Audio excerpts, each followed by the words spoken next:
Dahil sa mga damo na yan, hindi na makikita ang nagsalubong. Marami pang estudyante, mga trabahante ang dadaan dito araw-araw. Sa ganitong sitwasyon, kailangan ang agarang solusyon. Kaya mga kaibigan, samahan niyo ako. Atin pong susolusyonan yan. Let's go!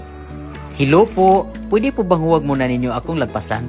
Kunting minuto lang po ito para hindi po kayo mahirapan. Ang paglinis ng karsada at pagpulot ng mga basura para ilagay sa tamang lagayan ang napili kong content para makatulong sa komunidad at ating inang kalikasan at para na rin po masiguro at maayos at ligtas ang ating mga kababayan.